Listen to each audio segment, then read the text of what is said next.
Kuna mwanamke akipepa mimba, kazi yako inaisha. Hiyo kitu nafikiria hata baada ya iko. Mtoto wetu kama amekufa kabla wazike huyo mtoto, tunafaa kufanya mapenzi. Msichana the moment amefika hapo 18, 19, 20. Kwa Luya huyo sasa si wenu. Huyo ashaenda.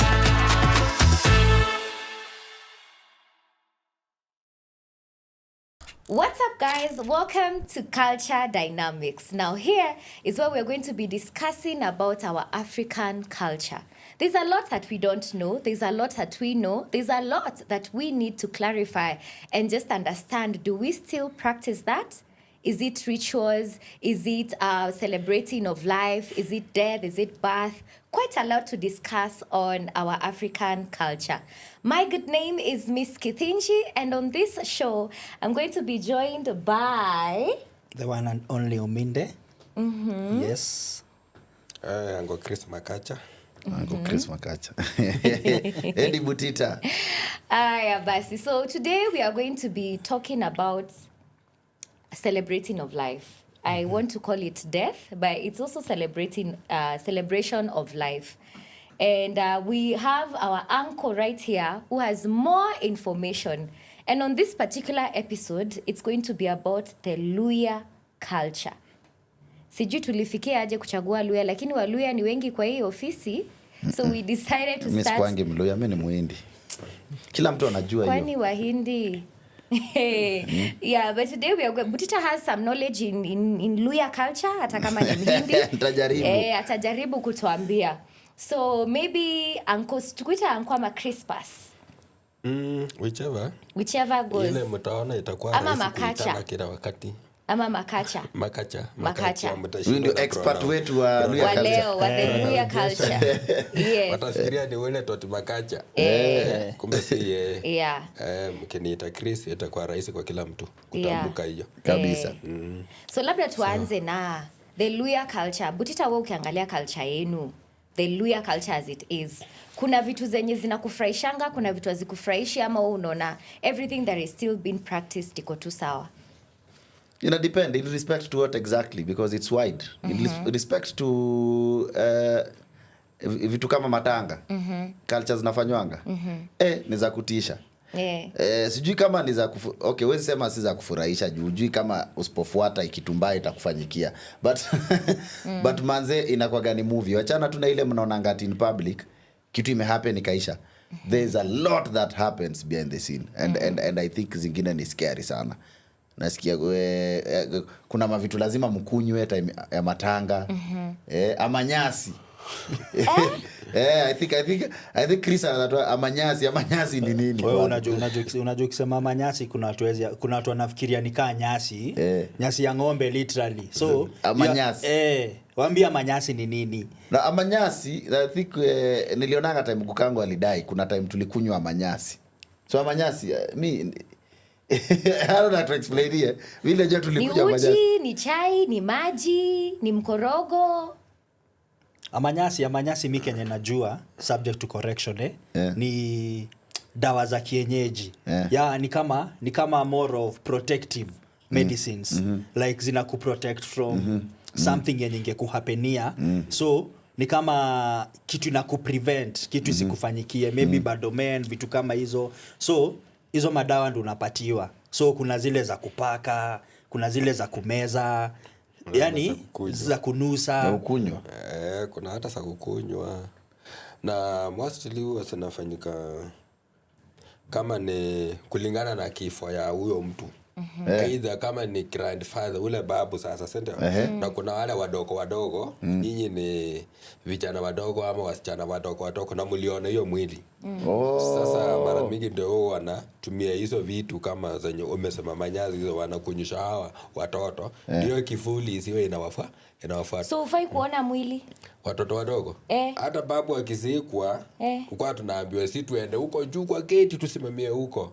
Wakati wameshamaliza kurutisha mchanga hapo hivi, sasa ndio na nyinyi mkuja na madawi mkiimba ndio mkuja muekelee hapa. Hatuoni hiyo mwili ikiingizwa ndani ya kaburi. Na ukiona lazima ukunywe manyasi. Sasa ndio hizo vitu wanga jua. Sasa si already mlikuwa mnaona wakati watu walikuwa wanalia. Alafu mkakimbia huko na pale mkiangalia mwili. Ndio sasa baadaye baada ya hiyo mkilala kesho yake lazima watoto tena msanywe, mtapewa hizo manyasi. Sasa kivuli ni nini hapa? Kivuli azini shadow yake. Unajua mtu mwenye amekufa sasa si mwili hauko. Si kuna ile roho yake ni kama soul yani. So huwa inakuja ni kama wewe sasa ukiona mtu mwenye alikufa kitambo na mnaongea hiyo ni nini? Si ni soul. Hiyo ni soul. Hiyo ni soul. That's not a spirit. Hiyo ni soul. So ni vitu kama hii na ndio naona kuna watoto hati saa hizi unaweza pata mtoto akilala usiku anaamka ni kama ameamshwa na shughuli fulani na kumbe hakuna.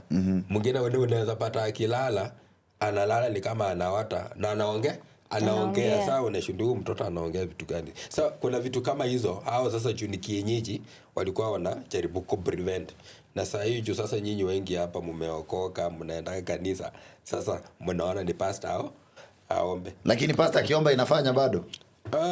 Ina depend na belief zako. Unajua mambo na Christianity na ile na culture ni wewe. Kuna mtu anaamini tu mimi mpaka nipewe dawa fulani ya matawi ama mzizi fulani. Akishakula hiyo, hii ni ile ya kuponya tumbo. Basi ataamini atapo. Na kuna ule mpaka atungwe sindano. Na kuna ule anaamini madawa za kumeza. So that's all about beliefs. Venye wewe unaamini hivi ndio utapona. Kwa hivyo ni kubelieve. Kwa hivyo si lazima ukuje hiyo manyasi.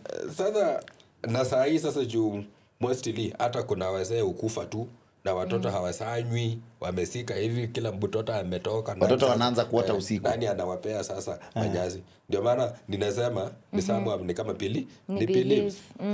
Na sasa kuna ile yenye sasa mzee akizikwa, hiyo ulikuwa umetaja ya kitambo. Mzee akizikwa anazikwa kama ameketi, kwa anatengenezewa coffin ama sanduku kama ameketi. Wabukusu. Wanakalisha mzee. Unakalishwa. Mbona wanakalishwa? Si walale tu na amelala na anaketi. Okay, anaekelewa. Wanaunda kaa kibox. Kuna pia huko pande za nini? Acha wabukusu. Unaona pande ya Kakamega huko tena. Kuna kakilani fulani kalikuwa pia na hiyo tabia. Mzee anaundiwa coffin ni kama kabati hivi. Anaweza kukaa hivi miguu hivi na mwenye yani asilalishwe. Anasikwa kama amekaa. Coffin yao zilikuwa zinaeleweka. Hawa watu tulikuwa tunawaita Bashitsiola. Kwa community ya watu wa Kakamega, kuna watu wa Ikolomani constituency, kuna hiyo kaklani. Kalikuwa kanaunda hiyo ni coffin aina ya kabati. Hiyo ni ya mzee. Sasa sijui walichakua juu ya heshima ya wazee ama hao kutaka mzee nini. Unajua most of the things culture tunafanya kusikia. Hizi vitu waga tu pia tena ulisikia. Wewe unafuata tu. Lakini kama hiyo unaweza kuwa mtu ameaiona. Kuna zile tumeona na zingine tunasikia. So hiyo ilikuwa hata kama iko huko tena sasa kumbe ni wengi. Na hiyo kuvalishwa tai na viatu sasa hapana, ni makosa. Mtu afai kuwa na tai. Kwani wewe hujui hizi vitu? Ni makosa. Itamnyonga. Si ashakufa. But si ni ukweli, tai ni makosa. Ni lazima hiyo tai, hata wanasimamishaga matanga wanasema hii tai itanyonga mtu. Na viatu. Alafu pia kaburi si place official. Mbona sasa unafunga mtu tai? Si ni official. Official sio ati ni mambo na kaburi. Official uanga ni nyinyi. Nyinyi wenye mtu wenu ameaka ndio mnamchukua kama heshima zenu zote, mnaweka hapo huyo mtu mnamfanya anakuwa official. Ndio maana hata coffin tunaweza tafutia mtu coffin ya pesa mzuri, coffin imeundwa vizuri. Sababu gani? Si ni heshima tu ya mwenda zake.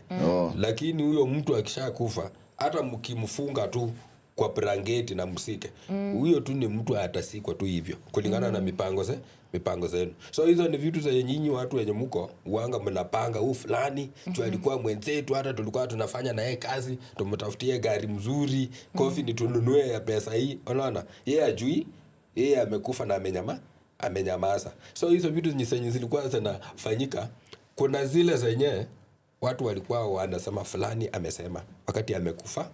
na kuna zile zenye watu sasa venye mtu alisikia kule na hiyo maneno anaendelea na kusambaza.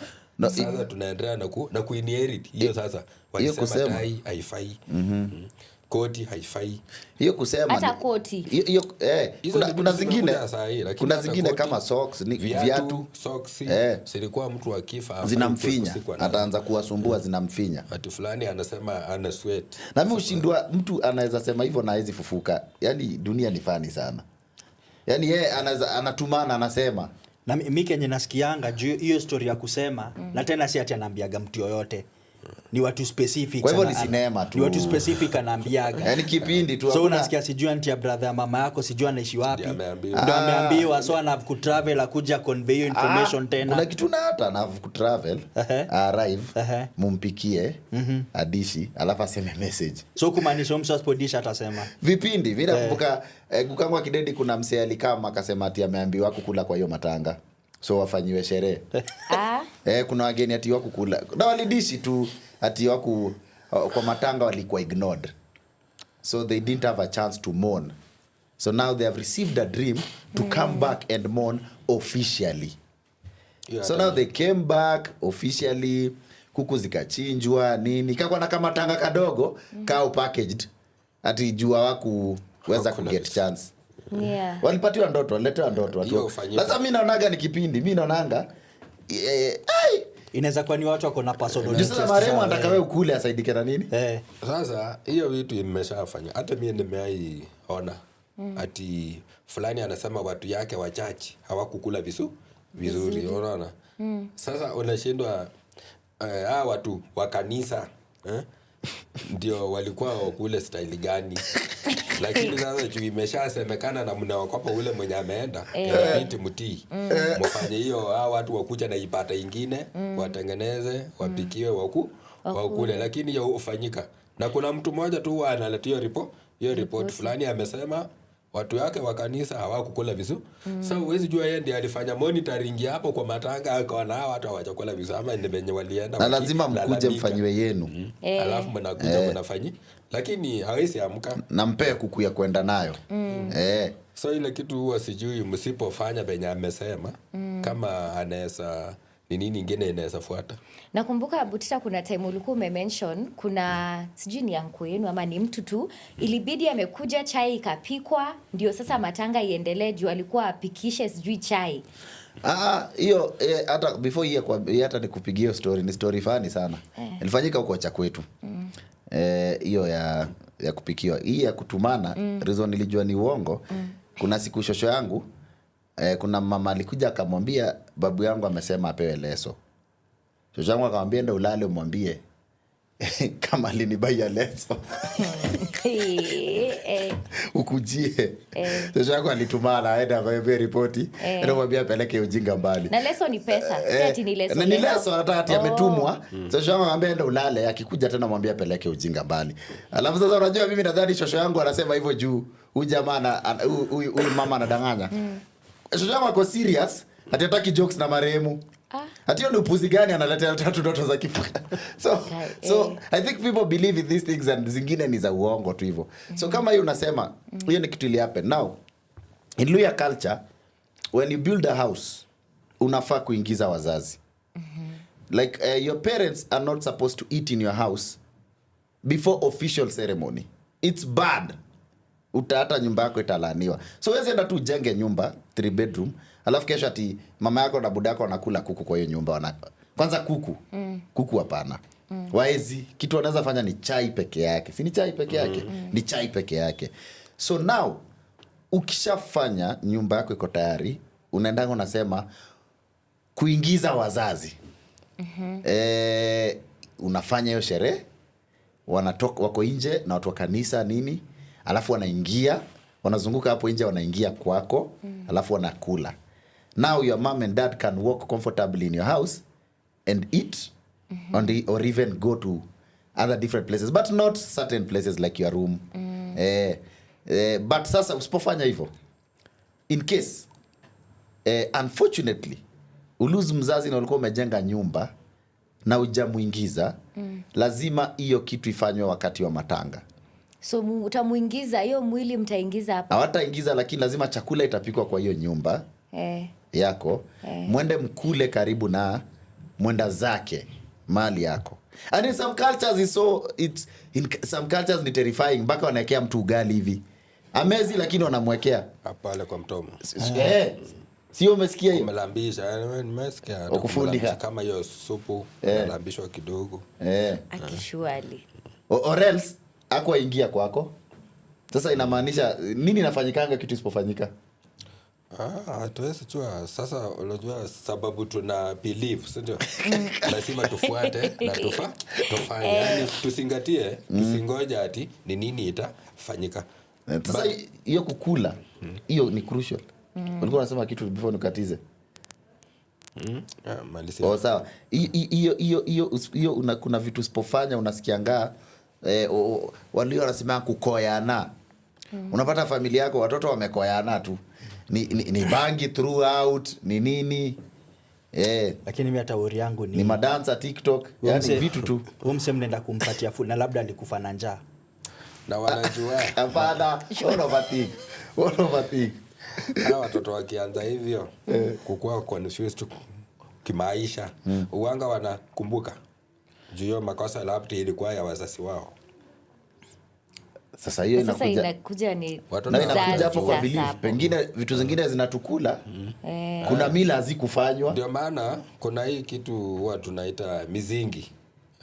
Unajua mizingi? Sasa unajua kuna watoto wamesaliwa huku Nairobi, alafu wamelelewa huku nyumbani. Hata akienda akiona ndama anaiita umbwa na ni ndama ya ng'ombe. Sasa kama watoto hawaendangi nyumbani, hawakukaa huko, sasa unajua kuna vitu mingi hawatajua. Ni kama tu venye nilikuwa namweleza mambo na Kiondoni. Kuna watoto hawajui mambo na Kiondoni na umuhimu ya Kiondoni ilikuwa ni nini. Unaona? Na ilikuwa kwa culture, mtoto akifika umri anafaa atairiwe. Na akitairiwa anafaa kae mahali fulani, mahali specific, na usitoke kwa boma. Mama yake na papa yake wasiende huko. Akona watu wenye wanateke care mpaka siku yenye watatolewa huko officially. Haya, sisi kama tumetairi, mimi na bibi yangu hatutafanya mapenzi mpaka siku ile huyo mtoto atapona. Hiyo huwa wanasema mtoto hatapona haisi pona haraka. Mta affect hiyo nini kitonda. So ni kama wote umechifunga sasa. Unaona? So hiyo ni contraceptive. Na hiyo vitu ni vitu yenye iko hata saa hii, lakini tunasichezea sababu wewe bibi yako akishika mimba, si ndio? Alafu wewe uendelee kuhanya nje. Kuna high chance ya hiyo mimba kutoka. Hiyo naye nasikia. Hiyo iko. Hebu tutarudi hapo kwa hiyo. So hizo vitu huwa saa hii venye tunasibuza, ndio maana vitu kama hizo unasema sinatokea. Sababu misingi zile za nyuma hatukufuatilia. Tulisipuuza, tukaulizanga kwani ni nini itafanyika? Kama wewe upatiangi babako pesa au mtu au hata ujui anakula nini, alafu na wewe unaanza kusaa watoto watakupea kweli?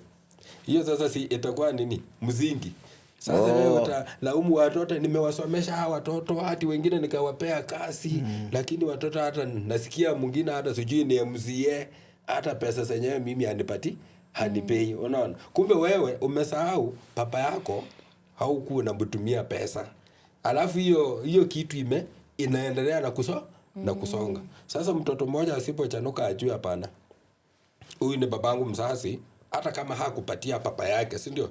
Huyu alikuwa wake, lakini mimi nitampea kama baba ndio afunje hiyo misingi, angalau jamii yake nayo sasa inyoroke from there. So unamaanisha hizi ritual mingi zinafanywa sana wakati kuna msiba na nini. Wakati unaziruka zinaweza affect. Ndio hiyo huwa ina affect in the other way mtu ku notice. Na unajua watu wenye wanajua mambo yako ama ya kwenu ni wale neighboring people. Wanajuanga mambo yenu vizuri sana. Na mtu kukuambia ni ngumu. Sasa kitu ikianza kumuuma, usipouliza vizuri ama uite watu, ndio unaona kuna watu wenye wanajua mambo na culture, akiona kitu ikiuma family, huwa anatafuta wazee waita wakuje, wakae, kuna vitu wapikiwe wakule, awaulize swali fulani. Watakuambia hii familia yenu ilikuwa hivi na hivi na hivi na kitu fulani amkufanya. Juu kama kuna vitu nilisikia kama ati ukienda kwa kina demi yako, ati ukienda kwa kina wife haufai kuingia kwa choo ya boma. Wewe sasa kijana umeenda kwa kina bibi. Na hiyo nayo utaingia aje? Si unajua okay, hii ni boma iko na choo yake. Ati unafaa uende choo ya nje. Si ndani. Kwa compound. Hiyo nilisikia ni kitu kingine mbaya sana ukifanya, ukikazwa unafaa uende nje. Na kama ni kitu kama msiba imefanyika kwa hiyo boma pia hauruhusi kulala kwa boma. Ulale usingizi. Kwa hiyo boma lazima ulale, sijui ulale nje. Unaona? So kuna ukweli maybe vitu zinafanyika hii town. Hiyo iko. Na hiyo aspect ya kama wewe ni mwizi, ulicommit suicide, unazikwa usiku. Mbona? Sikufukuza hiyo nini? Hiyo kitu isiendelee. Isiendelee kwa boma. Isha kabisa. So hiyo process waga carried out aje? Hiyo ndio kitu tunataka kuunderstand pia. Yaani rather ni watu wagani wamequalify kuzikwa usiku? Si ni mtu mwenye amechinyonga, mtu mwenye amekunywa sumu. Wewe ulikuwa mwizi ukawawa na mob justice, unafaa tu ama umetungwa na mtu kisu, umekatakatwa na panga na rafiki yako, Yaani umekufa kifo yenye wewe mwenyewe haukutarajia na haukukonjeka. Na kama ni accident. Kwani kuna kifo mtu utarajia? Kuna kifo unaweza konjeka, ama tuseme kuna kifo yenye mtu ukonjeka analazwa alafu akufe. Kuna mtu mwenye anaweza tuseme kama accident, si ndio? Hiyo ni kitu hukutaka. Hiyo lazima ifanyiwe vitu. Hiyo imekuja. Na wenye imekuja saa hiyo wameipuuza. Wanaona haikuwa mapenzi yako. Unajua wewe ukienda kuiba, wewe ukiwa mwizi, automatically unajua tu mimi nikishikwa hapa nitakufa. Ama nitawao. Ukichukua kamba uchiwekelee hivi, si ndio? Unajua tu unataka huku. Hizo ndio vitu wanaangalia. Huyu mtu anafaa kusikwa usiku. Ndio hiyo kitu tena generation nyingine isifanyike. Isiwahi fanyika tena. Na nilisikia wanakata hata wakati mtu wa suicide ama mwizi anazikwa usiku, wanafieka plantation. Kama mahindi ilikuwa imemea, kila kitu inaanza fresh. Na kama ilikuwa yake? Si lazima hiyo, kwa hiyo boma kila kitu ianze fresh. Sasa hiyo si ni hasara tena mtu ameenda nayo shwali. Ni sawa, lakini ndio isiwahi fanyika sana. Maanake unapata ati kwa jamii kama kuna kitu ilifanyika ya mwizi ama suicide, unapata ni damu ambayo inakuanga.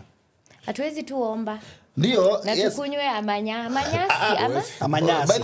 By the there is that okay, culture ni funny sana. Mi vile na understand, it's either ikwe side moja. Either ukwe kwa culture ama ukwe kwa prayers na usifanye vitu yote. Uwezi changanya.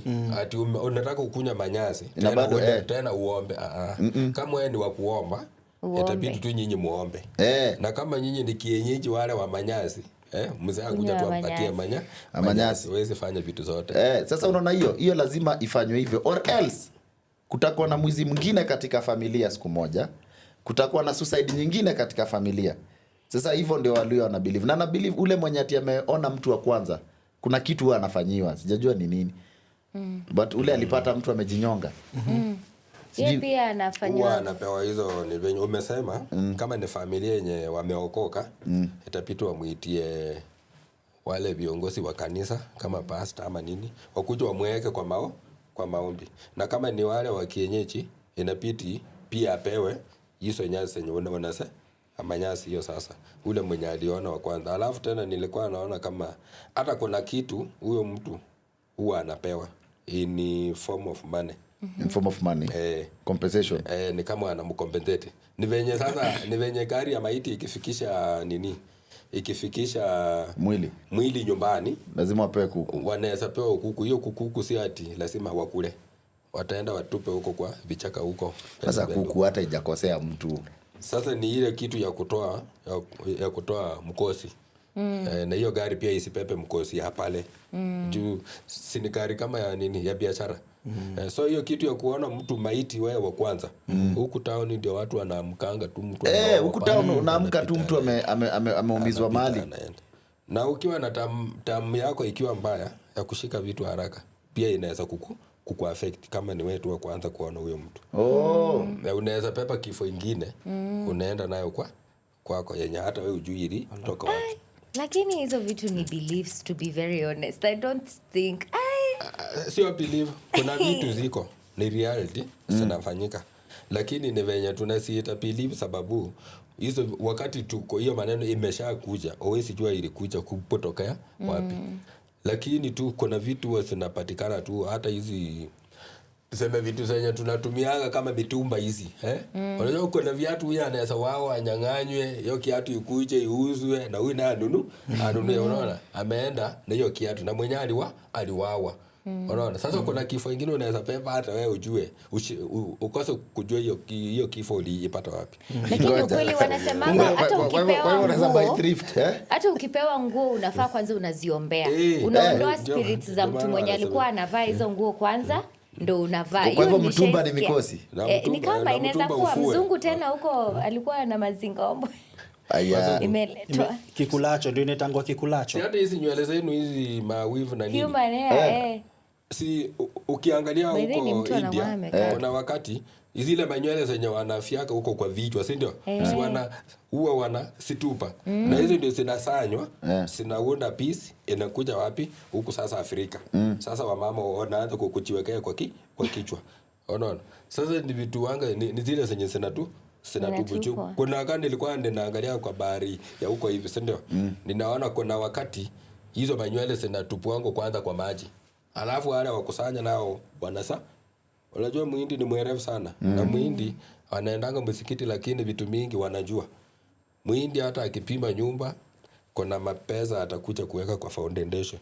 Lakini sisi tumeipuuza. Wewe hata ukienda kukujenga ukiambiwa fulani ungeleta hata kuku hao watu wakule. Usa ataona hawa watu ni watu tu wachangana ni sababu ya ulevi na tamaa. Sio hivyo, wanajua hiyo ni mzingi. Na hiyo mzingi ni mzingi ya familia yako. Na kama papa yako hakuwaichenga, ujue hata nyinyi kuchenga bado ni ngumu sana. Bako ufanye bidii ndio uchenge. Ndio unaona jamaa anaenda nyumbani alale kwa gari. Hana nyumba lakini ako na pesa. Anapanga tu itachenga. Anapanga tu nitaje. So kuna vitu zimetoka nyuma na zinatukulanga pole. Na hiyo aspect ya mtu sasa kama amefanya kitu mbaya ulimention akuje nyumbani anafanya nini? Hata ulisema hata saa hiyo kitu inafanyika. Mwenye ameua mtu. Wewe umeua mtu huku town. Sifai kuenda kwangu saa hii. Mimi napita mpaka kwetu. Nyumbani ushako sasa. Sasa kama hiyo kisanga imefanyika, mimi unaenda ushago. Bahati mbaya nilipika na jamani kamuua. Sasa mikono yangu si imechafuka. Wanaita huwa wanaisema hivyo. Mimi ninaishi town na nimepikana na mwenzangu. Bahati mbaya nikamuua. Hiyo ndio tunasema mikono imechafuka. Hata kama uko na familia yako hapa, ufai kuenda kuingia ndani ya hiyo familia yako. Wewe unafaa upande kari uende na kwenu. Na huko kwenu usiingie kwa poma yenu. Uende kwa uchomba. Kwenye mama yako alitoka. Ukishaenda huko ndio sasa mchomba wako ndio atauliza wewe. Na ukifika huko wataona style. Kuna style yenye mtu ukaa yenye inaonyesha kuna kitu. Ukifika utakaa hapo nje na hutaongelesha mtu. Watajua kuna kitu umefanya. Sasa mwenye atakuja kuongelesha ni mtu kama kukaa wako ama mchomba kama ako hapo mtu machua sana. Ndio atakuja kuulize imekuaje. Ndio umueleze. Ukishamuelezea huko ndio pia utatipiwa kienyeji. Ndio ukae huko. Alafu sasa ndio wakuruhusu kukuja kwenu sasa. Unatibiwa kwa kina mama yako. Huko. Ndio urudi kwenu. Ndio sasa ukishafika kwenu, baadaye ndio utakuja sasa urudi kwa familia yako. Nairobi sasa. Meaning hata kama utashikwa upelekwe huko Kamiti. Wakati utakuja kutoka huko, unafaa kuwa na mtu akuelimishe. Ukitoka unafaa utembee aje. Usiende tu kwako. Nasikia hata ukitoka jela ama cell, ufai kulala kwako. Nenda kuoga nje kwanza. Kuna watu hata wanaweza oka kwa mtoni. Na ndio pia unaona hata wageni wengine huwa tunawakaribisha wewe sijui ni kwa nini. Kumbe mtu ametoka cell ameamua wacha niende nilale kwa best yangu alafu aoke huko. Sasa ndio sasa kesho yake afanye nini? Yani sasa mikozi zake za sel na nini anaziacha kwako. Sasa naye kitu kama polisi anaua watu wengi wezi military ina apply pia hapo. Ina apply sababu hebu wewe hesabu maboma za maaskari, mtu mwenye alikuwa mwanajeshi ama polisi prison askari jela yani, si ndio? Hebu angalia mulika tu maboma zao na watoto wao. Hata sahi hata tuna kwenu huyu jamaa alikuwa askari jela, huyu jamaa alikuwa hapo polisi uone ya familia yao inaendanga aje. Out of almost 20 families unaweza pata labda moja ndio ime succeed. Na hiyo kusucceed labda ni mtu mwenye alijitambua, mimi nafaa tu niombeange hawa watoto wangu kila wakati. Alafu akiwa huko pia kuna maaskari pia wako na ile roho ya utu. Aesi yani at least analea hata hawa wafungwa kama wanadamu yani huwa hawadhulumu sana. Hata kuna askari hao wenye wanga wanatushika kwa njia, kuna ule anaweza kukuelewa, lakini kuna askari anaweza kukunyang'anya hadi fare na uko town na unaenda Rongai. Wanaambia niko na 200 peke yake, alisema wewe totoa pesa. Ajui venye wewe hizo ndio laana za nyewasi zinawafua. So hizo vitu kwa mababa. Kwani dunia iko aje? Kwani kila kitu inalipishwa? Inalipishwa. Hebu soma Biblia. Hakuna kitu hii dunia itaenda bure. Na sasa tukiongelea sasa labda kama hapo kwa marriage mtu amekufa, let's say for example msichana alikuwa amefika umri wa kuolewa na hajaolewa akiaga dunia anazikwa aje?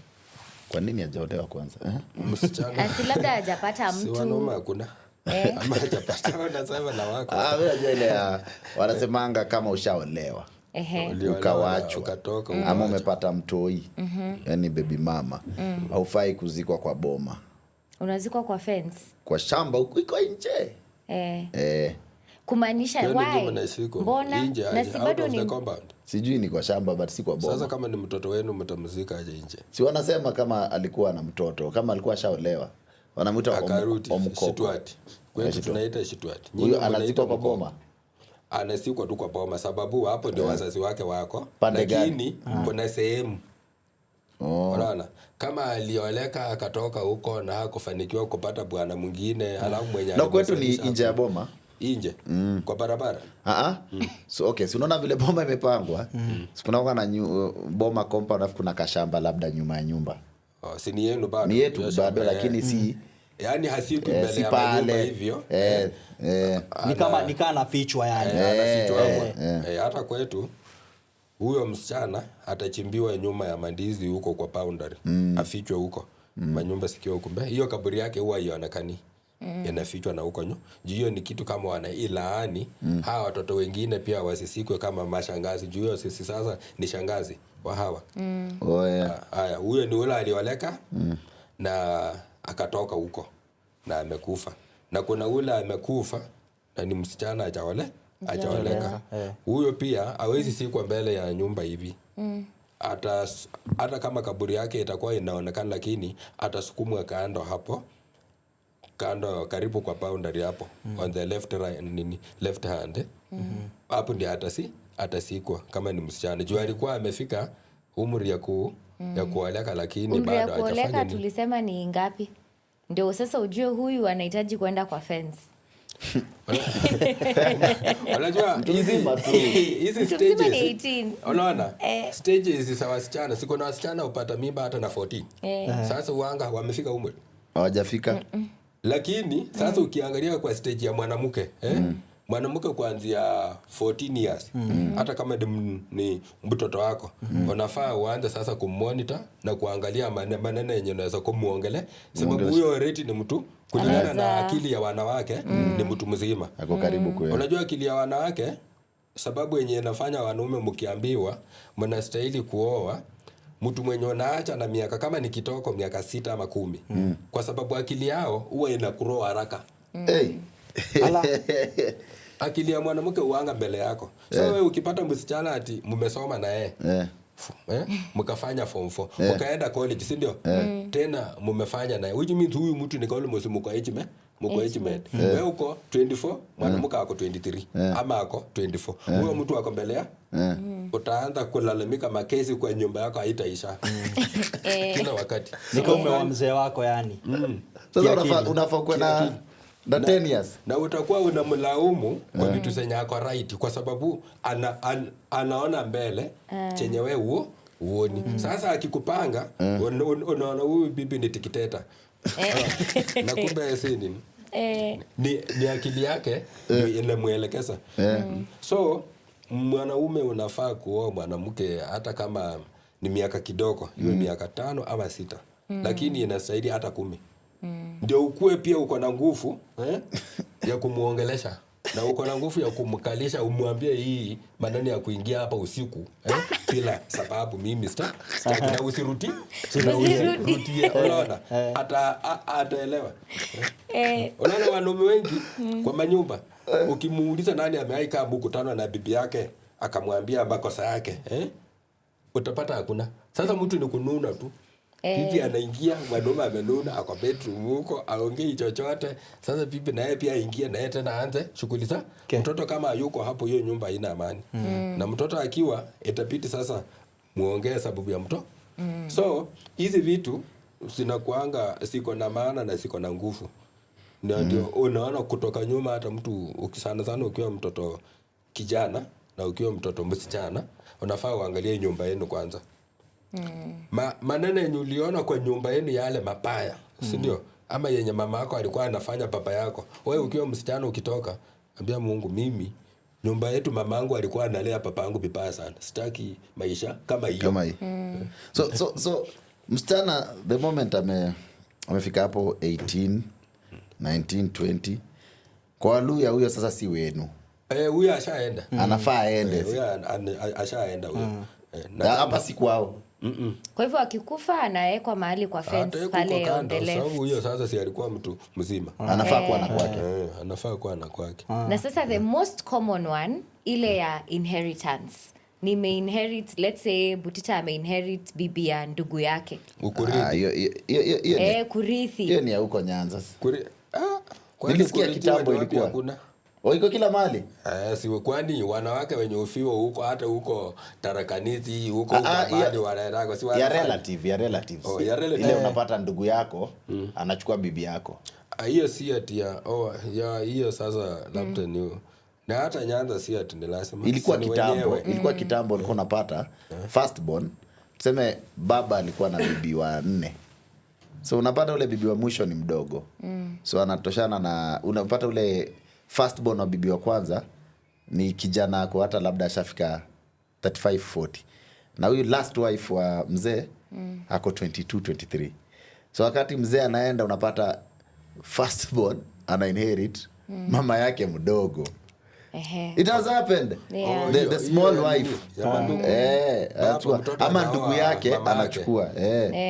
Na sasa ile yenye ulikuwa umetaja ya huyu akichukuana amemrithi apate mtoto kijana. Inamaanisha hiyo ndio imekatika. Hiyo ulikuwa umetaja ni gani? Ni hiyo unajua yenye huyo amezungumzia ni ni line moja lakini ni parallel. So hiyo ni hatari sana yenye huyo ameongea hiyo. Ati umechukua bibi wa babako, alafu umezaa ndani mtoto. Ndio mnaonanga kuna wanaume wanasaliwa, ako na vitu viwili. Ako na kitu ya kike, tena ako na kitu ya kiume. Hiyo inasababishwa na? Ndio hiyo sasa. Unajua ile kitu tunaitanga nini? Mwenyera. Wewe umechukua bibi wa babako. Kuna high chance ya kusaa kitu yenye haiko. Mumezaa mtoto msichana ni mwanamke tena ni mwanaume. Sasa hawa walikuwa wanachukua bibi mdogo wa baba yao, walikuwa wanaenda hapo na watoto hawajielewi. Mnazaa watoto wenye hawajielewi, ni hatari sana. Na huwa inaharibu kizazi cha familia. Lakini kuna ile yenye huyu anaulizia hiyo mambo na urithi tu normal ya mwanaume. Umeona huyu ni msichana mdogo, bwana wake amekufa, unaona? Na wewe umeamua umchukue na unataka akuwe bibi yako, aidha mdogo ama wa pili, si ndio? Alafu wakati mtaanza kisasi, mnafanya nini? Usae first born atoke kijana. Unajua kama huko uliani ufai kuendelea na hiyo ndoa. Wait. Umeridhi msichana? Msichana mdogo amefiwa na bwana. Umemridhi? Alafu first born wenyu akakuwa mumezaa mtoto kijana. Hata kama msichana hakuwa na mtoto kwa ile ndoa nyingine. Unajua? Ama lazima kwa alikuwa na mtoto. Hata kama hakuwa na mtoto, unajua urithi uko na mambo mawili. Huyu kama alitoka kwa ndoa, si ndio? Sababu ya bwana wake amekufa, akaenda kwao. Alafu na wewe umeenda huko, umemuoa. Unaona? Wewe unamuoa fresh kama mwanaume na yeye pia ni kama bibi, si ndio? Hata story ya bwana wake alikufa, ni yeye tu ataele. Haya, bwana wake alikufa. Akamwachia watoto wawili ama ni watatu ama nini? Ako kwake hapo penye bwana alimwacha. Hiyo ndio urithi. Unaenda hapo, sasa ukienda hapo una inherit huyo mwanamke. So si mtaanza huyo, ukishaenda hapa na yeye atakuwa tambua kama bwana yake. Mtaanza mahusiano. Hiyo mahusiano mwanze mambo na kisasi. Apate mtoto wa kwanza akue kijana. Ndio nilikuwa najaribu kukusema.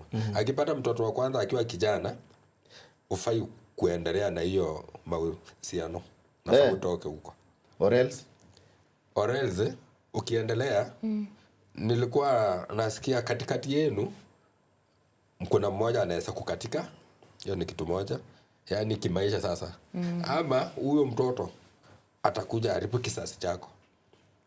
Si uko huku tena na nini na watoto. Huwa anaharibu kisasi cha pande hii. Haya, lakini sasa na hata community, ni baraka. Community wakishaona kwenye ulienda ulipata mtoto kijana, hata mandugu zako wataambiwa na watu uambie fulani atoke huko. Huyo bibi inabidi mwachane naye. Lakini ukianza na mtoto msichana, hata ukifuatisha wasichana haina shida. Wanajuanga tu So how do you explain to dem yako niliambiwa ukizaa kijana ishia hapo? Yani sasa unamwacha. Yani na generation sahi. Let's say si Mluya. Unaona hii culture iko kwa Luya. Kwetu kusema ukweli sidhani iko. Na unajua na kama si Mluya, hakuna venye mimi naweza toka huku Uluyani niende kupata mwanamke huko kambani kwa boma yake. Ati nimenini. Unless kama ni hivyo. Lakini kama umeridhi. Kama ni hivyo, unajua kuna kuridhi yenye wewe ni mwanaume unaendanga kwa nyumba ya mwanamke huko kwake. Unaona? Sasa kama ni mbali hivyo, inabidi wewe ubebe huyo mwanamke, umlete. Lakini na ukienda huko pia kabla umbebe upata amezaa mtoto kijana na alikuwa bibi wa mwenyewe na ako na watoto wengine. Wewe hautaelezea yeye ati niliambiwa. Unajua ukiwa mwanaume kuna maneno ufai uambiange bibi. Makacha. Ndio. Lakini sasa uoni kama mwanamke anafaa ajue hiyo kitu. Unajua visababu ya kukosana na mwanamke ni mingi sana. Ukiamua tu unataka ukosane na mtu. Ni vitu tu anaweza fanya tu makosa twingine na wewe already ulikuwa ushajua hata hii ndoa nilikuwa nafaa kutoka. Unaona?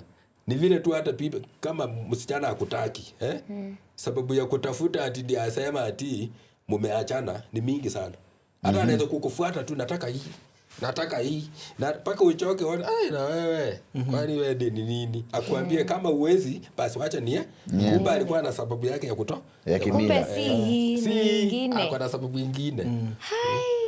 So tuseme hata breakup za sahi unaweza pata kuna mtu ako na information yenye anajua amwezi enda mahali lakini sasa anaanza kutafutilia reasons. Anaanza kusema you don't care, you are not calling me nini, lakini in real sense ukiangalia from the bottom line kuna information fulani anajua ama ako anajua akakuja akachanuliwa akaambiwa uchali mkiendelea na hivi na hivi mambo fulani itakuwa. Lakini sasa usiiput hivyo direct.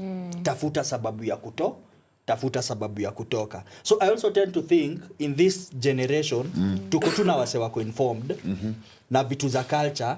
So de maana ama chalia nenda anapiga blanda yake mahali, akishapiga blanda anakutoka na culture lakini unadhani amekutoka na au na do. Ama ndio kitu si usema ati unaweza pewa swara na mtu. Siku hizi watu wanasema ati nyota ati unaweza for example unaweza lala na mtu ukuwe na mikosi. Kwa hivyo ni hizi vitu, ni hizi baggage watu wanabeba. This ati umelala wewe umeoa moja wa yani ndio niko katika harakati. Yani siulizi hivyo. Unalala na mtu kama umeoa ama kama hii tu yetu ya Nairobi. Hii tu ya umeenda tu sasa ni demu yako. Unajua wakati wenu TikTok haikukusai kuna jioni au uko unajuana na mtu jioni? Umejuana naye saa 2 usiku. Saa 4 amekupatia namba, asubuhi umempigia, ako kwako. Anakuja lunch. Kesho kutwa tena muongeleshani. Sasa tulikuwa mshako kwa sana. Ni kawaida tu, si ati kulikuwa na amfai kuongeleshana, ni kawaida tu. Alafu unabaki na mikosi. Ushapata chenye ulikuwa unataka. Juu wanaume wengi wako unajua wanaume mwanaume apendangi mwanamke immediately. Mwanaume huwa anataka msichana. Si ati anapenda. Anatakanga msichana kwanza. Anataka. Sasa akishakuwa na yeye ndiye aendelee kumpenda pole. Na msichana na yeye huwa anataka apende mtu kwanza. Ndio amtake. Ndio sasa unaona hapo mnafanya kufurutana. Wewe uko na haraka akuje na yeye bado anataka akufeel. Unaona? Sasa feelings zake kama asijakuja labda qualification ama benye anataka hujafika hapo, lakini wewe juu uliona tu ni mrembo kwa smart wewe anafuata. Sasa kuna watu wanasema hiyo sasa unafaa uangalie kwa sababu kuna wale watu wanabeba mikosi either wanaume ama sasa hapo kwa mikosi. Sasa tunarudi kwa hii mizingi yako. Unasema inaweza kuwa kuna watu wanatembea na hizi mizingi. Sasa hiyo uwezi kuja nayo kwa hao watu wenye tunapita nao siku moja 2 ama 3. Uwezi yani uwezi mkurupu kwa mama na mikosi. Uwezi pata mkosi. Lakini hii hata dunia inajua. Kwa ndoa, ikikuja kwa ndoa, kuna mwanamke ako na mikosi. Na hata mwenyewe huwa anajitambua baadaye kama masiku zimeenda. Kuna mwanamke akipepa mimba, kazi yako inaisha. Utaasol wakati atakuja kuzaa mtoto unapata kazi. What does that even mean? Wako. Haya kuna mwanamke wakati maisha ilianza akikuja, si wewe ulikuwa unapanga nataka nipate kazi, ni facilitate nyumba yangu vizuri, at least nikuwe na account yangu, ndio sasa nioe tukipata mjunior, nafanya nini? Tuwe tuko na kitu yenye tunaweza chishikilia. Alafu si utajipanga hivyo vizuri. Wakati utaoa, huyo mwanamke akishaingia tu kwa life yako, kazi yako sasa inaisha. Pesa sasa hakuna. Unapata maisha. Na kuna wengine unaona watu wenye walikuwa wanaishi kitambo. Mwanaume anakaa tu Nairobi mwaka mzima, ataenda nyumbani leave, si ndio? Na bibi ako Ushako huko. Kuna wanawake akitoka Ushako akikuja hapa Nairobi, si ndio? Mahali unaishi, kazi inaisha. Sasa hizo ndio vitu unaita na ni vice versa pia. Kuna wanaume wakiingia kwa maisha ya mwanamke sasa pia anapotea tu. Sasa ukitaka wenye huwa wanachukulia hiyo nini yenye unasema upande ya wanaume na wanawake, si ndio? Mwanaume kutambua hiyo kitu ni wale wenye wako into wenye wako wame extend nini family into polygamy. Polygamy families. Mwanaume ndio ako rahisi kutambua mwanamke mgani ako sawa na mgani hayuko sawa. Sababu kuna venye ukilala huku, ukienda kwenye huo unaenda kikazi, unapata venye hiyo siku imeenda si vile ukiwa huku. So ni easy kucompare. Kwa hivyo mambo yako ikiwa mbaya unafaa uachane na mtu kwanza. Sasa alafu nyinyi wenye mko kwa mahusiano, si ndio? Wewe bado unafanya dating, unaweza pata kuna msichana unaweza kuwa uko broke sana, si ndio? Lakini una date, mnapanga siku yenye anafaa kukuja. Na una pesa, na hata utarajii. Lakini huyo msichana kama ni wale wenye wamesaliwa na bahati sawa, hiyo siku ikielekea kufika, hata wenye utapata pesa utajua. Utapata amekuja, umempanga vizuri, mmekula, kesho umempea mpaka fare ya kurudi. Lakini kuna mwingine wewe unajipanga vizuri, akikuja hata mpesa zinaweza kwama network. Unachukuta hata pesa yenye ulikuwa utumiwe na client wako achatuma kukua ati ni teni na dem ashakuja. Unaona? Sasa kuna vitu unaweza angalia mtu by the time na move na yeye ukuje uone hapana. Huyu dem hata ukiwa na gari unaweza enda kuchukua dem, hiyo gari ikifika huko inaharibika. Siku nyingine utaenda huko. Siku hizi tunatumia cab. Sasa ndio hiyo sasa. So hizi ni kozi wenye wao wanastambua vizuri sana. Ni ukiingia kwa marriage ndio unaweza jua bibi yako ni mtu aina gani. Yaani sasa ukishaingia hata hiyo there is no point of return. Ushaingia kwa ndoa. Sasa lakini lazima uangalie. Kuna rivasikia. Roho kitu naelewa ni wakati mna date mko sasa okay, unajua kudate kuoa na kudate tu ni kuoa in denial. Mimi kitu naelewa according to history yako ni unafaa ujiangalie before doa na after doa liko vipi, ama kama nilikuwa better na sasa niko baya, inamaanisha maybe nyinyi ndio kuna mikosi iko hapo katikati. Kama mambo yako ilikuwa mbaya na ni mzuri, maybe mko sasa tuko sawa. Maybe mnaweza endelea vizuri na watu upatana. Na kuna ingine pia uharibu zile party zenu, baraka baraka zenu nyinyi vijana. Sasa kitu ingine ni theologically, kitu yenye uharibu baraka sana. Unaona wakati umeoa na huyu msichana amekuja kwa ndoa, amfai kuwa, yani wewe usiwe na ile akili ya kuona kama huko nje pia kuna mzuri tena zaidi kuliko yeye. Unafaa uone yeye ndio final. Na yeye pia asiwe pia wa kuangalia tena huko nyuma ni kama mwenye aliacha ule ndiye alikuwa afadhali.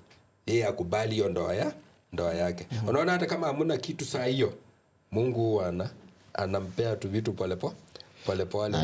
Hiyo nayo hata nikwambia ukweli. Hiyo maneno ya kama hamna kitu, hiyo Nairobi wamemaliza. Wanataka wakupa tena kitu yako. Both sides. Hata sasa hata in fact hata tuko na madem. Hata sasa wanaume tena hataki mtu akona njaa tu. Na ndio maana tunanyanyaswa sababu dem anakupata yeye ako na pesa. Wewe unampenda sababu ako na na yeye amekupata wewe uko ni handsome, si ndio?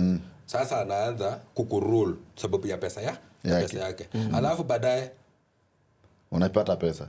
Au utapata ama hata unajua yeye ako na akili ya kutafuta pesa. Unajua pesa utafuta pesa.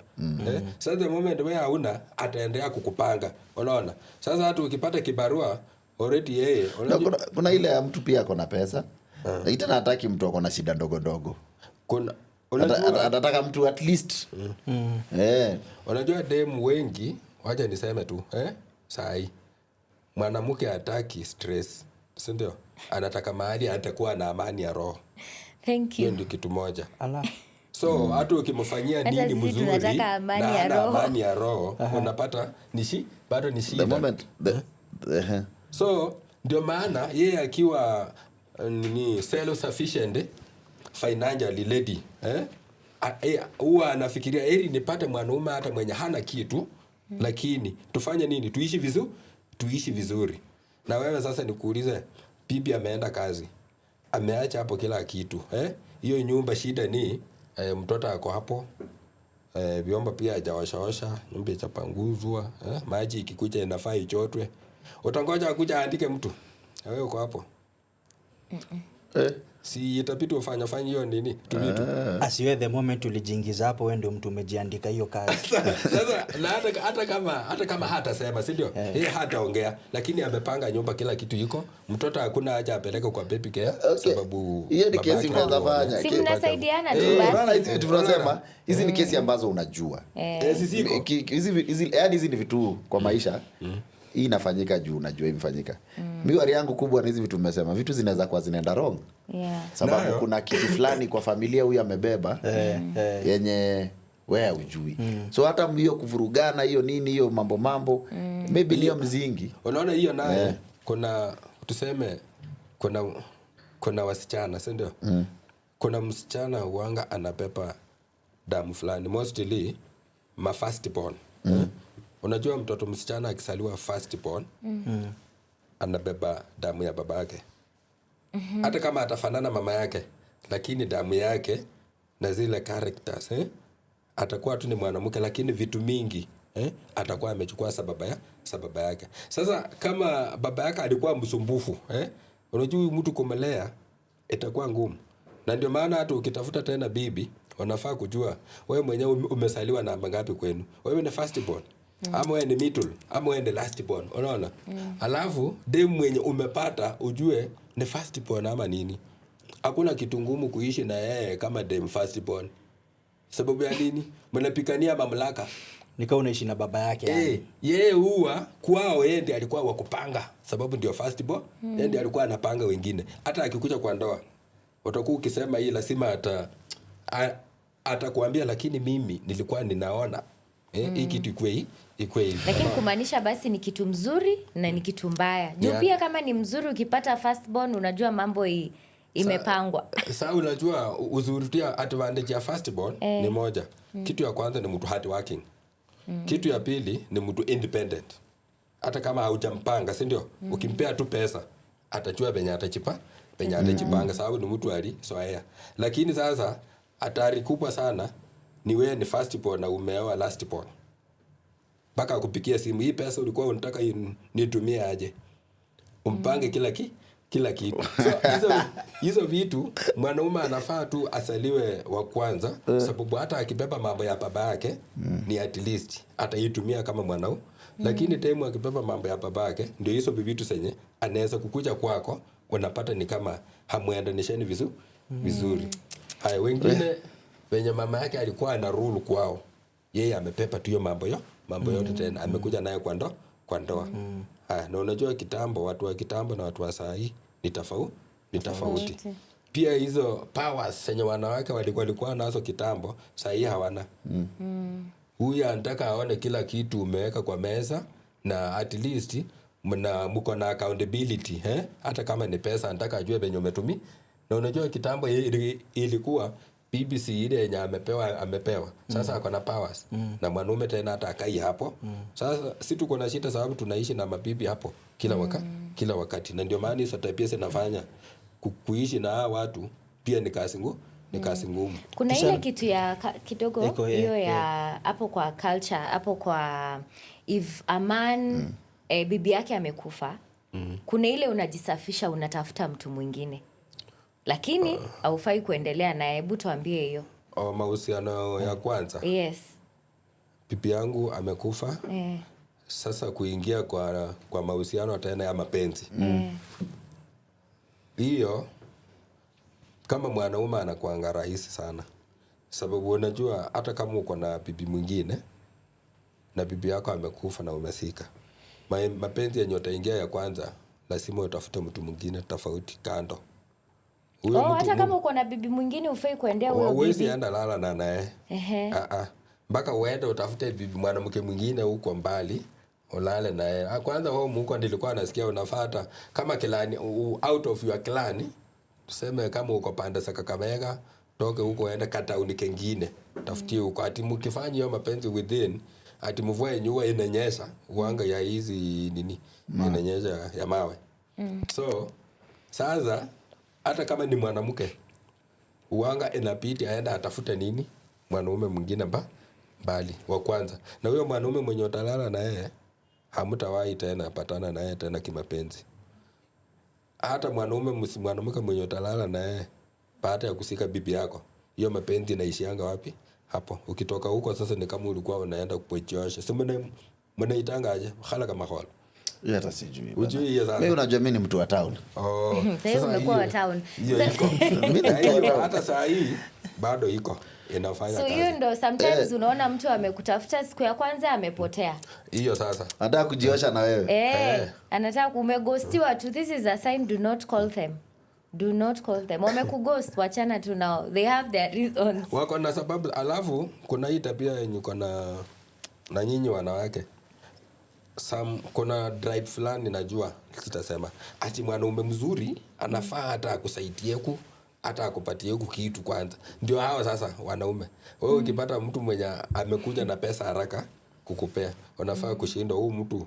Mbona ananifuata na hii pesa kwani nini anataka? Labda kuna kitu yenye anataka akuachie alafu aende.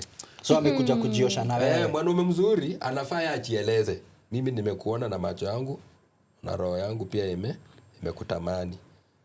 Nilikuwa naomba nikuongeleshe. Unaona? Sasa akuambia venye anataka ndio na wewe umuulize maswali zako, mbona uko na bibi ama una bibi? Akuambia niko na bibi lakini mimi nakutaka. Si ati ufike sasa hapo town umwambie niko area yenu huko. Niko hii Mombasa yenu. Niko hii Mombasa yenu. Niko Mombasa yenu. So hawa wanaume kukuja haraka wa hit and run na misaada waogope. Heri hata akae ni kama ana kitu, lakini ukimwangalia unaona anaongea mambo zake, na anakuangalia kwa macho. Unajua mtu muongo kuangaliangi kwa macho. Huku Nairobi. Huku Nairobi makacha wanakuangalia na macho kabisa. No, si lazima kwa muongo. Kama mimi nikikuangalia kwa macho naona vitu mingi sana juu yako. Sasa ndio ni avoid kuziona.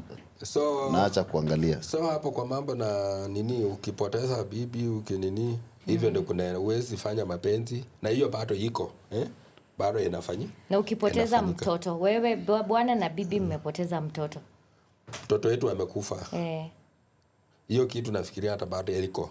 Mtoto wetu kama amekufa, kabla wazike huyo mtoto tunafaa kufanya mapenzi.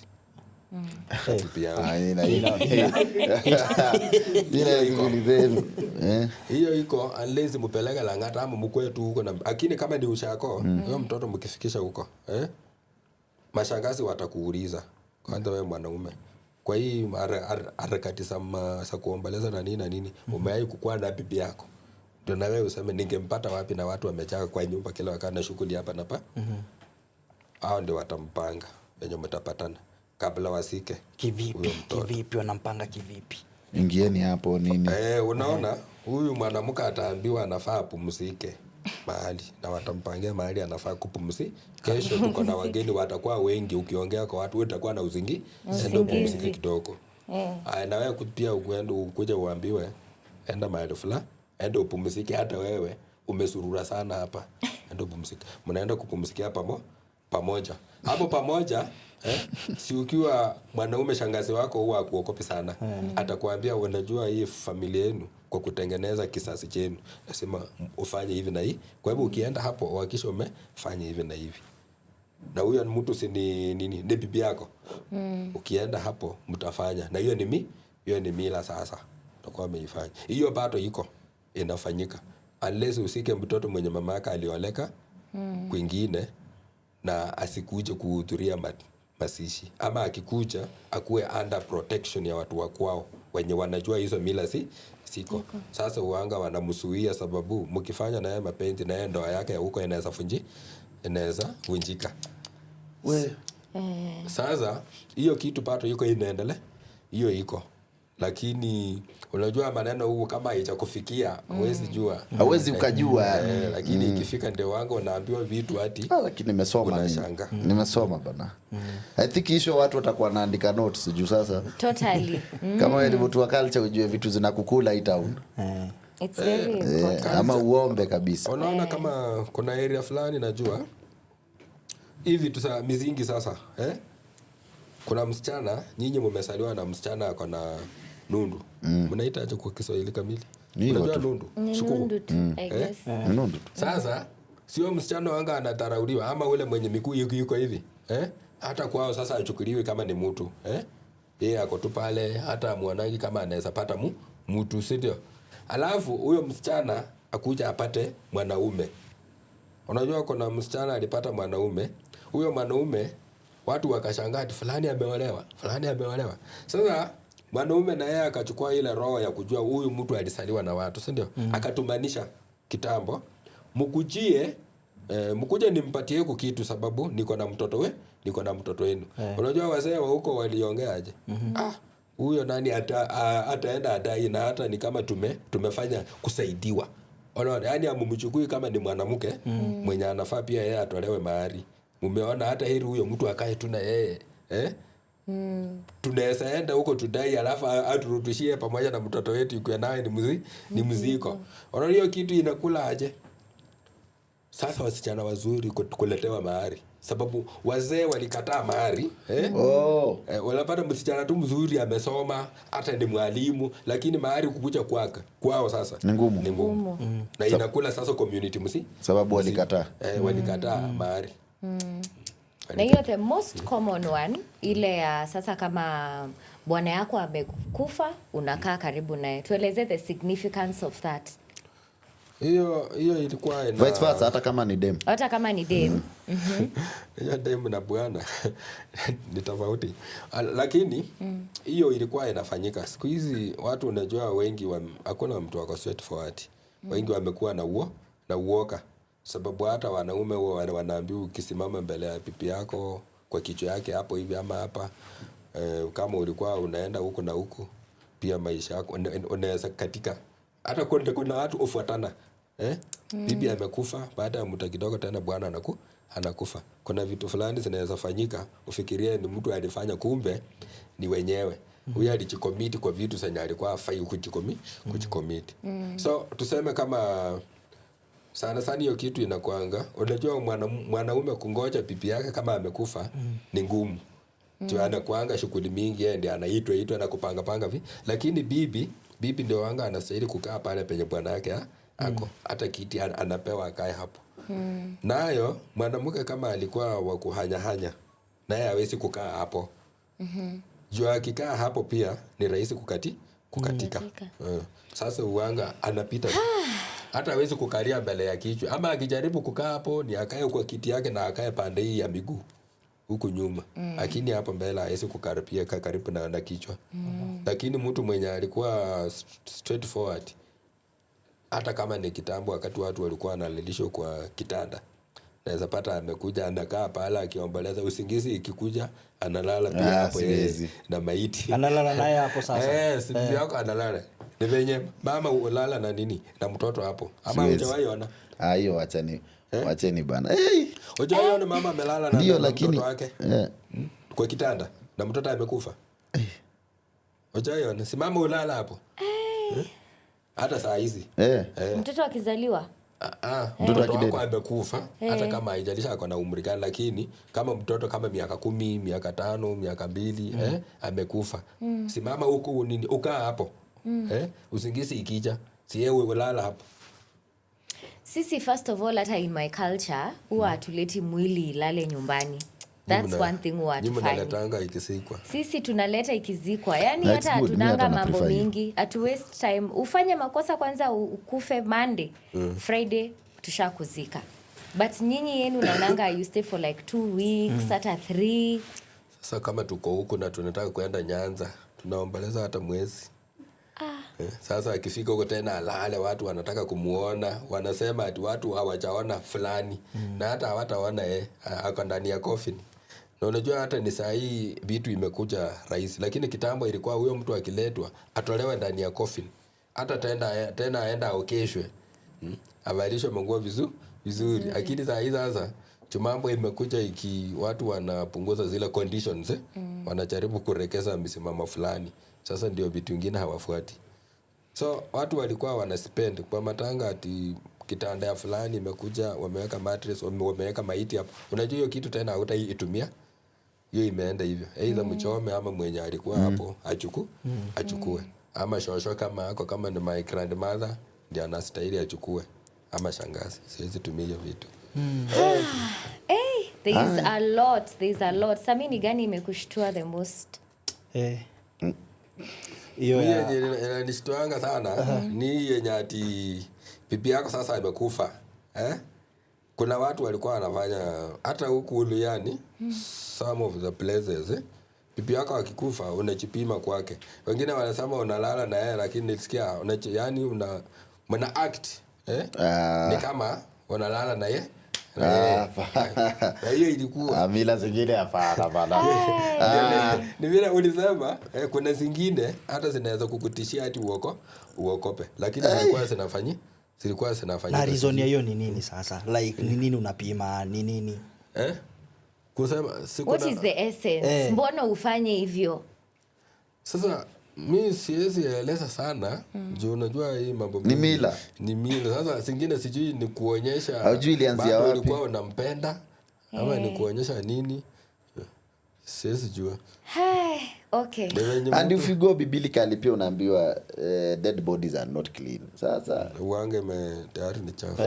Sasa Ni venye mtu Mungu usema atusaidie tu manake. Ni venye mtu usema bwana akikufa ama bibi akikufa baada ya 3 days unaona the resurrection of Jesus. Venye alikufa kasikwa akafufuka after 3 days ndio. Mtu usema hawa wanadamu juu mimi sijawahi bibi yangu hajawahi kukufa. Hawa wanadamu wenye ufiwa hiyo kitu pato hii iko na mwenye wanga anaisikiza vizuri ni mwanaume ama mwanamke mwenye bwana yake mwanamke mwenye bwana yake amekufa ama mwanaume mwenye bibi yake alikuwa baada ya siku fulani atakuja sikia huyo mama akitembea ndani ya nyumba hiyo. Unasikia ni kama shughuli zinaendelea alafu anapotea. Nile wanaitanga ame resurrect ameenda sasa. Ameenda sasa ni kama anakuja kukuaka. Na pia wanawake tena nimeaiongelesha mmoja msichana mwenye bwanaka aliwahi kukufa, alikuwa na watoto 2. Niliai mumuuliza wenye waliende leshana na mambo zake, sasa mambo ya matibabu nini na nini, si ndio? Nikitaka kujua aliniambia ni ukweli, kuna wakati huyu mwanaume pia atakuja. Kwanza mwanaume ni mbaya sana. Mwanaume anaweza kukujia ati kwa kitanda na atakuacha ukiwa in form of ni kama mumefanya mapenzi akienda. Scary. Sasa ukiamka utafeel umekuwa na mtu na ndiye ameenda sasa kabisa. Sasa mwanamke kama hajaonyeshwa hiyo kitu kama hajaona hiyo kitu haisi tafuta mwanaume mwingine. Hajawachwa. Huyu mtu wanga pata amemfunga. Lakini wakati atakuja afeel ni kama amekuwa na yeye usiku, si ndio? Na amwacha kama amerelease. Sasa amemfungua hata yeye mwenyewe anaweza kuwa na feeling. So hizo vitu ziko na hizo ni zile zenye bado zinaendelea. Bado ziko na zinaendelea. Okay, the Luhya culture. Guys, tulikuwa tuna dissect the Luhya culture today. Na hapa tuta dissect culture zote. Now tutaenda kila culture, kila kabisa. Worldwide. Yeah. Huko Nigeria, huko tunaingia, let us know what has been the most surprising, ritual or fact you found out today. Na kama wewe ni Mluhya, tuambie hapo kwa comment section ni nini hatuja mention. Na next time na watu hizo culture zingine watupatie suggestions, yani culture gani hizo umesikia mahali. Yes. Tuzichambue zote so that we just get to know ni nini inakusumbua, mbona unawachwa kila wakati, it's probably something that went on in your past. Mambo ya nyota labda si nyota kuachwa zen unawachwa tu, unapata mtu mzuri mnasikizana kidogo ashiki simu. Sasa ingine pia ni discipline tu na kile culture. Lakini saa hii sasa hii kuachwa ni rahisi. Unabaki unajua shida ni moja. Hao wanaume hawana pesa. Shida moja. Hao wanaume hawana pesa. Na wenye wako nazo hawataki kuspend. Wanafanya mahesabu. Na wasichana nao wengi wao wanaingianga kwa mahusiano sababu ya shida. Ni wachache sana. Wamesema wengi wao, si kila mtu. Yani usitake offense, unaweza kuwa kwa wenye wamebaki. Wengi wao wanaingianga kwa mahusiano sababu ya shida. Sasa wakati wewe unapatana na huyu leo, si ndio? Hata wewe huwezi enda mahali ununue soda. Unaona? Unamwambia yeye anunue soda. Haya, kama ni lunch yeye ndiye anafaa nunue. Sasa unajua wakati utapika simu nyingine ni ya kumwambia kesho nilikuwa nitoke na hata sina fare. Unaona? Anafaa tena kutumia fare ndio aende kibarua yako. Sasa ataona kama mtu naye amekuwa tu mashida. Na yeye si ati yako nayo pia yeye hana. Hiyo ndio shida. Ndio unaona unaweza kukua na mtu leo, mkae vizuri muongee, hata akupeleka mahali mkunywe soda na nini lakini kesho achukui simu yako. Sababu yeye alianza na hiyo style ya pesa na hakuwa na pesa. Na wewe tena kama angeanza tu style ya kafu tena na wewe tena haungependa. So inabidi pia utangaje. Nairobi. So kwa leo kuna hii kitu kingine nilikuwa kitu ya hawa wanaume wengi mambo na kujua unajua kitambo hawa wanaume wa Luhya walikuwa wanafundishwa wangu maneno na wale watu wenye wamewalea kiondoni. Sasa saa hii kitu ya hawa watu kutairiwa. Unajua saa hii walio wanatairi watoto wadogo sana. Of which wanapata mtoto mwingine ametairiwa na mama yake.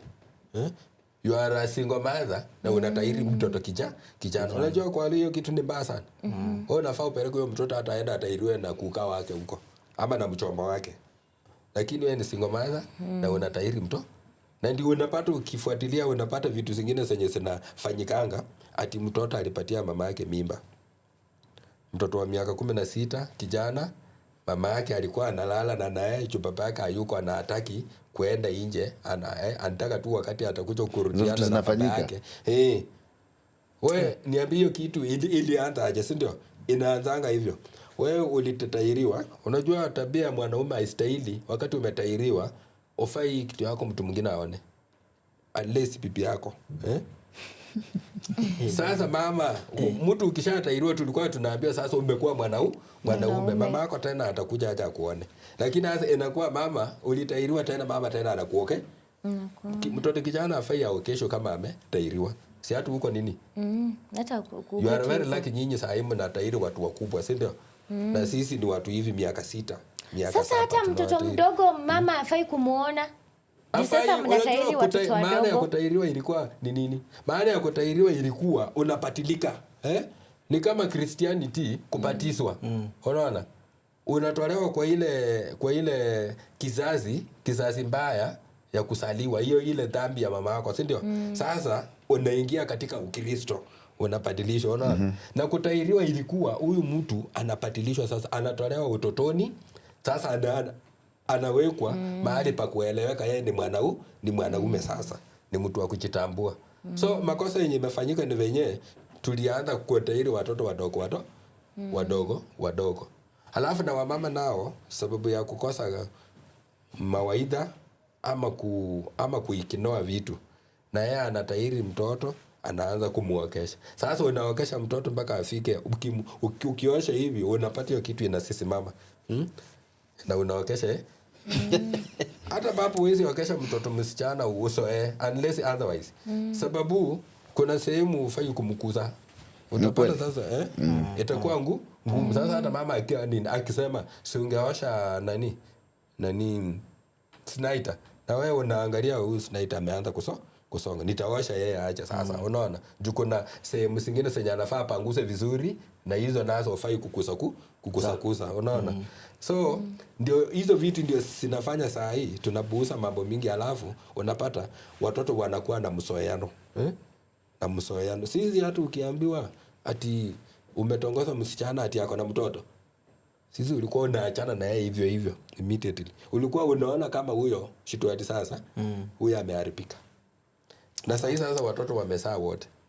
Napata msichana wa form 2 ako na mtoto, wa form 4 ako na mtoto. Mwenye ametoka ni watu pia wanakosa heshima huko nyumbani.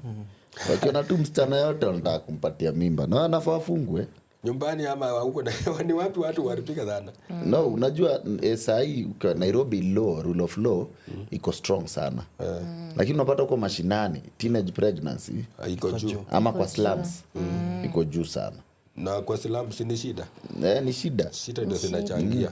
Sababu mtoto anakosa malezi mazuri, inapiti mzazi kama mtoto ako class 7 ama grade 8, si ndio? Mzazi ajui mtoto anavaa suruali gani. Mama yake hata ajui. Na huyo mtoto anafaa kuchange. Wengine wanataka ni pamba sama ni taifa nini. Zile sasa wanawake hizo pads. Msichana ameanza kwenda period, hana pads. Na wewe unaweza kumpea hanunue pads. Unaona hiyo kitu ataiacha aje? Na atailipa aje?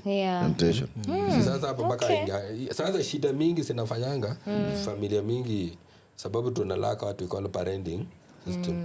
Unapata watoto wanachiingiza. Na si unajua mwanaume kama hauko well up, si ndio? Huwezi tengeneza sharia hata kwako.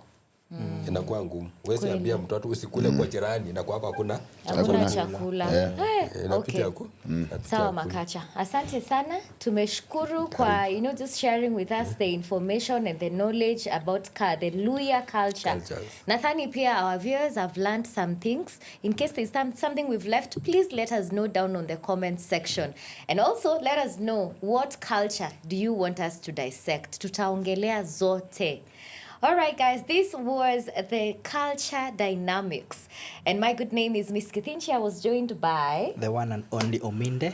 Chris Makacha. Eddie Butita. Until next time, goodbye. Bye-bye.